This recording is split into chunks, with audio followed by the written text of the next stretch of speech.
वन्दे ब्रह्मपुराधिपं श्रीसहजानन्दं च मूलाक्षरम्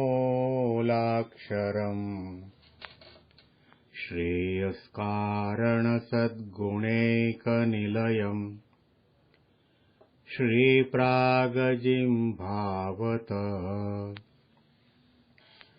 ब्रह्मोपासनधारकं गुरुहरिं यज्ञं तथा योगिनं प्रत्येवं प्रमुखं महन्तमनिशं श्रीजीस्वरूपं मुदा। મહિમાનો મહિમા પ્રવચન માળામાં આજે 16મી ફેબ્રુઆરી 2021 અને મંગળવારના દિવસે તમામ સંતો હરિભક્તોને મારા સાષ્ટાંગ પ્રણામ. જય સ્વામિનારાયણ. હેપી વચનામૃત દ્વિશતાબ્દી મહોત્સવ. હેપી પ્રમુખ સ્વામી મહારાજ શતાબ્દી મહોત્સવ. ગઢડા મધ્યનું 10મું વચનામૃત આપણે વાંચી રહ્યા છીએ. મહારાજ પોતે લક્ષ્મીવાડીમાં પધાર્યા અને ત્યાં આગળ સાકાર ભગવાનના સ્વરૂપનું અદ્ભુત નિરૂપણ અને મહિમાની વાતો કરી કે જેને પોતાનું કલ્યાણ ઈચ્છવું તેમણે સાકાર ભગવાન પુરુષોત્તમ નારાયણનો દ્રઢ આશ્રય કરવો. લક્ષ્મીવાડીથી મહારાજ પોતે ઘોડી પર બિરાજમાન થઈને પાછા પોતાના દાદા ખાચરના દરબારની અંદર પધાર્યા. ઉગમણા બારના ઓરડાની અંદર ઢોલિયો ઢળાવીને બિરાજમાન થયા અને ત્યાં મહારાજે નાના સંતોને આજ્ઞા કરી કે તમે હવે પ્રશ્નોત્તરી કરો. અને તે સમયે અચિંત્યાનંદ સ્વામીએ પ્રશ્ન નાના સંતોને પૂછ્યો કે જ્ઞાન, વૈરાગ્ય અને ભક્તિ આ ત્રણને વિશે ભગવાનના સ્વરૂપમાં પ્રેમ વધારે થવાનું વિશેષ કારણ કોણ છે? જ્ઞાન હોય તો ભગવાનમાં પ્રેમ થાય, વૈરાગ્ય હોય તો ભગવાનમાં પ્રેમ થાય, કે ભક્તિ હોય તો ભગવાનમાં પ્રેમ વધારે થાય?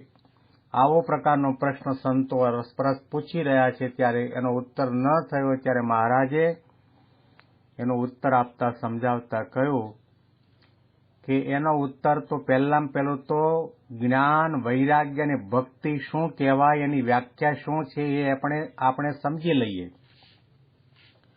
પછી શ્રીજી મહારાજ બોલ્યા, જે લ્યો એ પ્રશ્નનો ઉત્તર અમે કરીએ અને જ્ઞાન, વૈરાગ્ય અને ભક્તિ તેનું રૂપ જુદું જુદું કહીએ. જે જીવ માત્રનો એવો સ્વભાવ છે જે સારું પદાર્થ દેખે ત્યારે તેથી ઉતરતું જે પદાર્થ હોય તેમાંથી સહેજે પ્રીતિ ટળી જાય છે.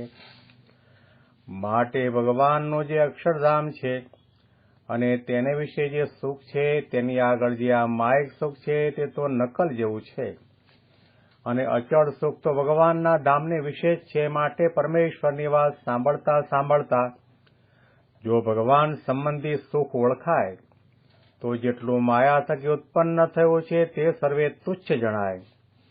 જેમ ત્રાંબાનો પૈસો કોઈ પુરુષના હાથમાં હોય તેને જ્યારે તે પૈસા માટે સોનામોર કોઈ આપે ત્યારે ત્રાંબાના પૈસામાંથી હેત ઉતરી જાય છે.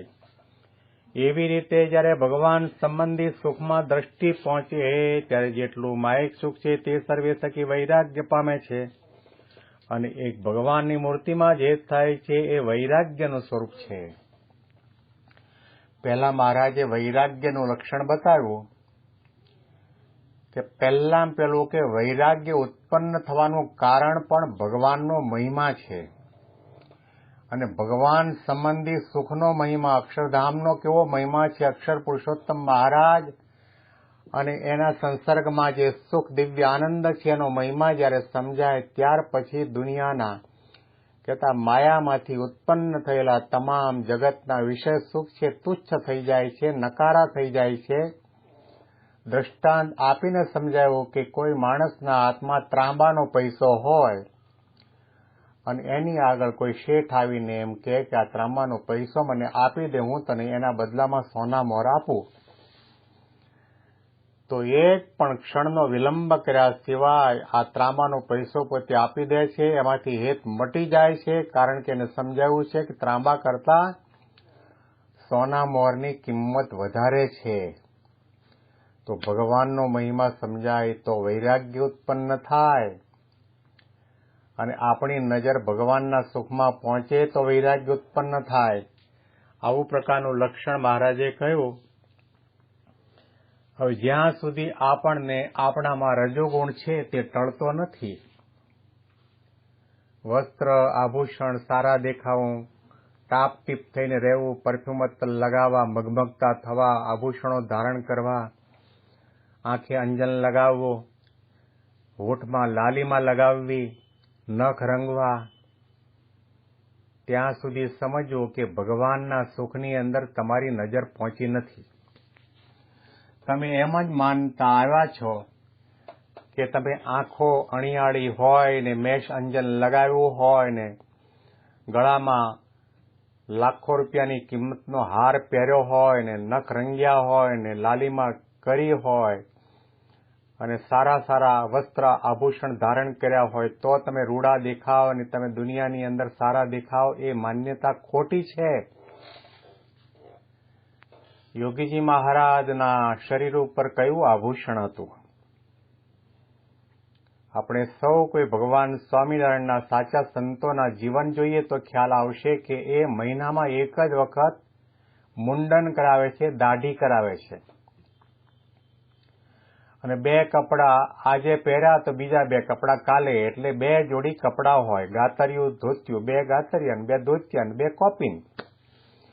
અને જમવા માટેનું લાકડાનું ભિક્ષાપાત્ર, પીવા માટે પાણી માટે તુંબડી, અને ભજન કરવા માટે માળા.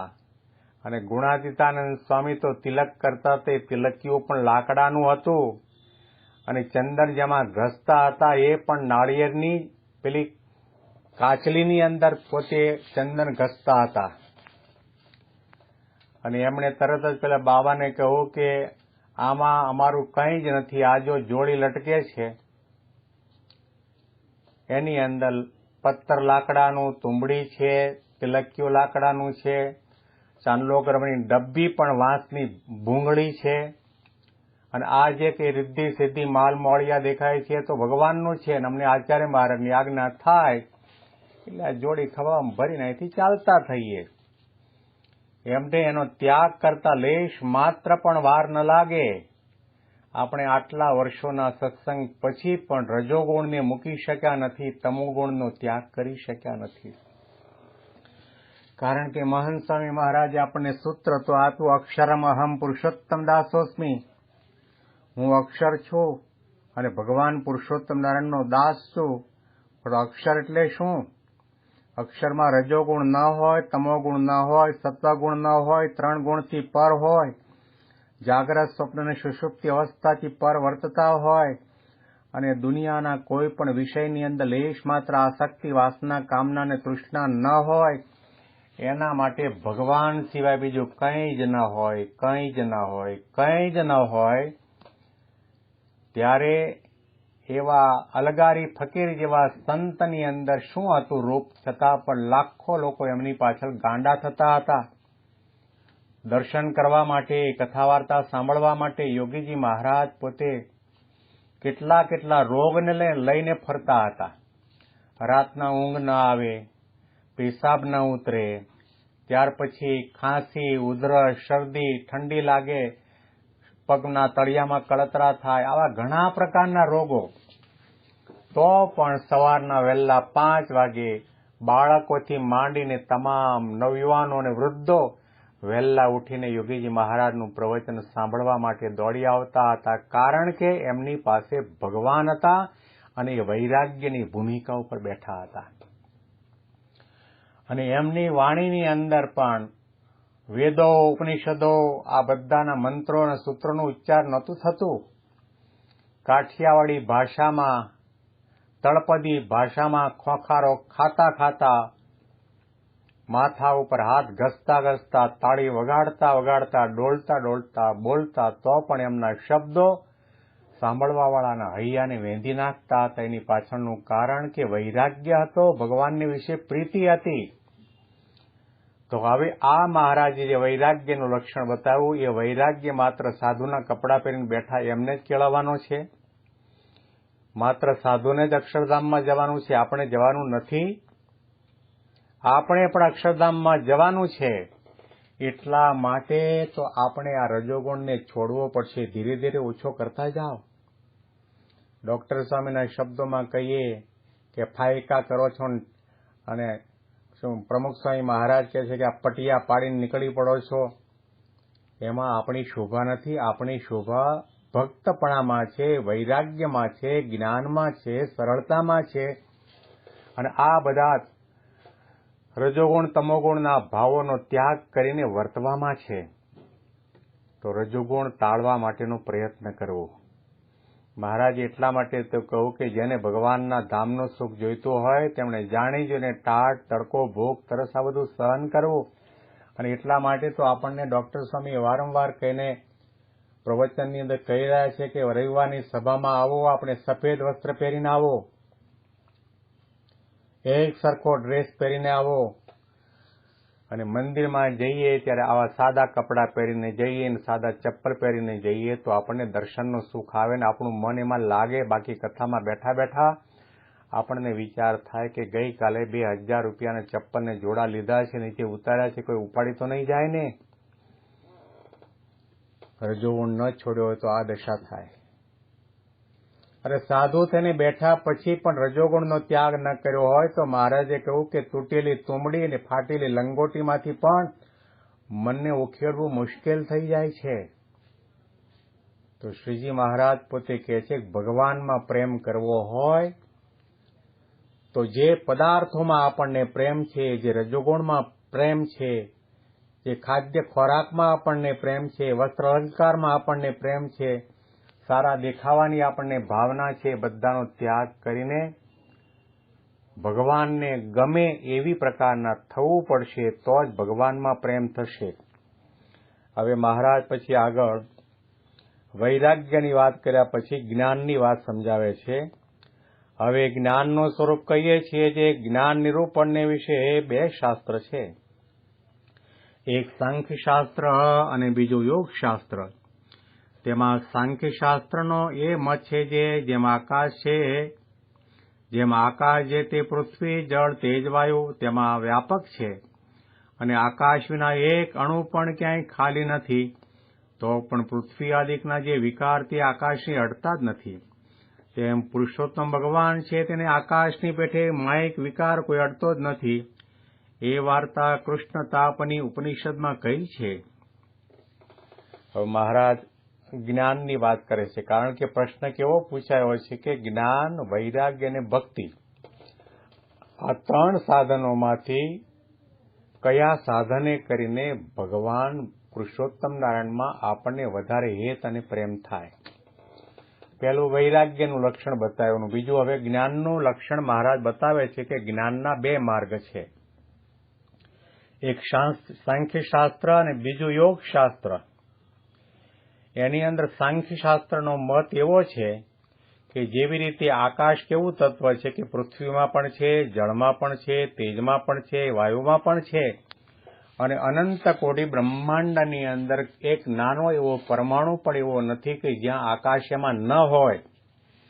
પૃથ્વીમાં, જળમાં, તેજમાં અને વાયુમાં આકાશ રહ્યો છે, છતાં પણ એ 4 તત્વોના ભાવ છે આકાશને લેપી શકતા નથી. પૃથ્વીમાં ગંધ છે, જળમાં શીતોષ્ણપણું છે, એને કરીને આકાશ ઠંડો પણ નથી થતો, ગરમ પણ નથી થતો. પૃથ્વીમાં છે છતાં પણ આકાશની અંદર ગંધ પણ નથી આવતો અને દુર્ગંધ પણ નથી આવતો, નિર્લેપ છે. એમ ભગવાન પુરુષોત્તમ નારાયણ પોતે પણ અનંત કોટી બ્રહ્માંડની અંદર રહ્યા હોવા છતાં પણ એમને દુનિયાનો, માયાનો કોઈ વિકાર અડી શકતો નથી. આના અનુસંધાનમાં આપણે વિશેષ વાતો આવતીકાલના પ્રવચનમાં આજ વચનામૃતના માધ્યમથી આપણે સાંભળીશું. પણ આજે કંઈક સંકલ્પ કરીએ કે મારે સત્સંગી તરીકે જીવન જીવવું છે, થોડો રજોગુણ ઓછો કરવો છે. આપણને જેમાં બહુ મોહ હોય, કપડાનો મોહ હોય, નખ રંગવાનો મોહ હોય, આંખને મેશ લગાવવાનો મોહ હોય, સારા શણગાર પહેરવાનો મોહ હોય અને ખાવાનો મોહ, ઘણો બધો મોહ હોય છે. એની અંદર આપણું મન લાગેલું રહેતું હોય છે. એટલા માટે આપણું મન ભગવાનના સ્વરૂપમાં સ્થિર નથી થતું. તો ધીરે ધીરે એક દિવસની અંદર આ બધું નહીં છૂટે, પણ અભ્યાસ કરતા કરતા મનમાં જો ગાંઠ વાળી હોય કે મારે ધીરે ધીરે રજોગુણનો ત્યાગ કરવો છે, તો જેમ ગુણાતીતાનંદ સ્વામીના એક જ વચને કરીને 9 લાખના આસામી શિવલાલ શેઠે સોપારી નહીં ખાવાની પ્રતિજ્ઞા કરી લીધી. સ્વામી માત્ર એટલું જ બોલ્યા કે આ સભાની અંદર અમૃતનું પાન બધા કરી રહ્યા છે, એમાં હાડકું કોણ ચાવે છે? આ શબ્દો આર પાર નીકળી ગયા શિવલાલને, અને સોપારી જીવનના છેલ્લા શ્વાસ સુધી પછી એમણે ખાધી નથી. કથા વાર્તામાં મન ન રહે, ભગવાનમાં મન ન રહે, એવી પ્રકારના સ્વભાવ, પ્રકૃતિ અને દુર્ગુણો આપણામાં પડ્યા છે. ધીરે ધીરે ટાળવા માટેનો પ્રયત્ન કરવામાં આવે અને સંતની આગળ નિષ્કપટ થઈ અને પ્રાર્થના કરવામાં આવે તો એ માર્ગની અંદર આપણે આગળ વધી શકીએ. તમામ સંતો હરિભક્તોને સાષ્ટાંગ પ્રણામ. જય સ્વામી.